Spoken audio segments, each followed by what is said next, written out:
Hi there, I'm Justine Scouller and I run Far Hill Flowers just south of Monmouthshire in South Wales. And I'm a flower farmer and artisan florist, which means basically that I grow the flowers that I use for my floristry. And I grow everything organically and I only use British flowers. So, and I tend to do weddings and funerals and bouquet deliveries and then any sort of installations and things like that. And I've been asked today to talk about my go-to flower for 2021. And I had a long think about this because, to be perfectly honest, every flower that I love changes with the seasons. But with it being such a sort of dark, bleak winter, and after the year that we've just had, I thought the flowers that I am so looking forward to this year are Ranunculus. They flower very early in the season and they are stunningly beautiful. Ranunculus are Persian buttercups, and I've actually got a picture of them here in an arrangement, so that if you don't know what they are, that's what they are. These beautiful sort of rose-like flowers. And here's another close-up picture. That is what Ranunculus look like. They are stunning.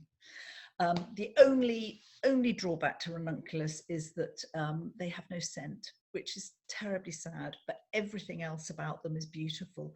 They have beautiful little buds. They open into these stunning multi-petaled flowers. And then even as they get older, they just open out wider and wider until eventually the petals drop off. But as a cut flower, they will last about 10 days in the vase before they get to that stage where the petals shatter. And I, as a flower farmer, then gather up all those petals and dry them and use them for confetti. So no part of the flower is wasted. They have a lot of mythology about them in terms of growing, in that they can be quite tricky to grow. But actually, once they're one of those things that once you've done it, they're quite straightforward. So they arrive and in little what are called claws, and they basically look like dead spiders. And they've got sort of little feet that stand upwards, and they are tiny and shriveled. And when you get them, you don't think anything good is going to come out of them. But you soak them for between sort of 4 to 6 hours. Now, there's a lot of talk about soaking them in running water because it oxygenates them better.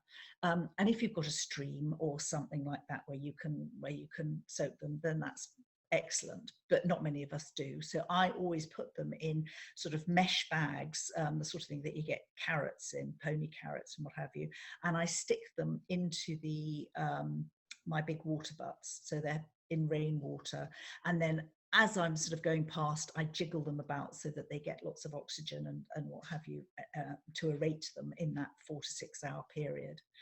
Once they've been in the water for that long, you don't want to leave them longer than that because otherwise they'll start to rot. You take them out, you prise them apart, but they will have plumped up already in that time. And then you put them in trays of a mixture of compost and vermiculite and just sit them with the claws facing downwards into the top of the compost. They don't need to be buried deep in it. Just sit them in the compost. It's a fiddly little job, but it's the sort of thing that you can do on an afternoon like this in January with the radio playing and just zone out. It's really quite sort of therapeutic. Stick them in the compost and then put them somewhere. Some people put them in very dark places. Other people just leave them in their greenhouse or their polytunnel, or, you know, in America, they always talk about putting them in the basement.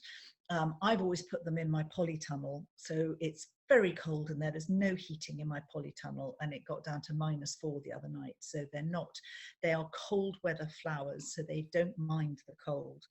And then you just leave them there. And after about 3 to 4 weeks, you'll see them sprouting, little green shoots coming up from these claws.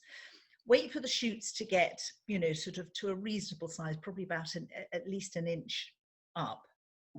And then make a little trench with a finger, it doesn't have to be particularly deep, and stick each little claw, again with the claws facing downwards, into the soil, and and then cover them over and they will start to grow. I also always put some garlic granules in the trench with them. And that's because they are absolutely delicious to mice and voles. They tend to leave them when they're in their growing state. So it's you know, a good idea to wait until they've sprouted before you plant them.